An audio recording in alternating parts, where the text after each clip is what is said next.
Assalamualaikum dan salam sejahtera. Selamat datang ke Berita 101. Hari ini kita akan membincangkan status terkini STR 2026, khususnya berkaitan pembayaran fasa pertama dan kemaskini permohonan.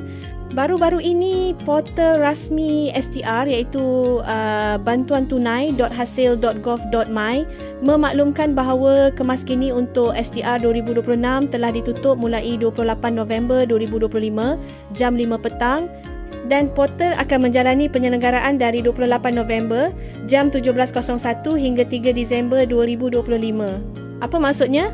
Ini bermakna sebarang permohonan baru atau pengemaskinian selepas tarikh itu tidak akan diambil kira untuk pembayaran fasa pertama STR 2026.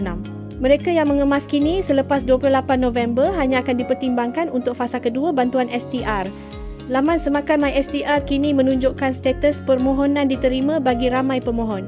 Selepas 3 Disember nanti, pihak Lembaga Hasil Dalam Negeri dijangka akan mula menyemak data pemohon untuk menentukan siapa yang layak menerima bayaran fasa pertama.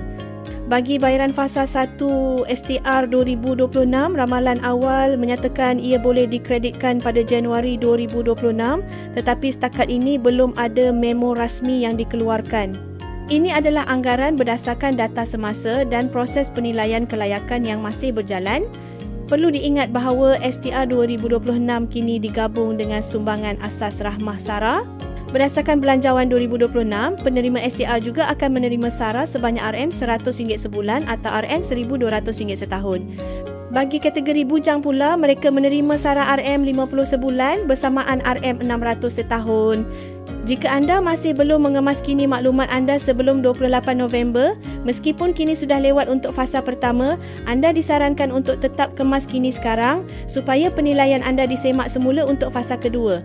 Satu lagi peringatan penting, untuk STR 2025, jika ada baki tunai yang belum dituntut, contohnya kerana pindahan gagal, anda harus semak di MySTR dan menuntut duit tersebut sebelum 31 Januari 2026.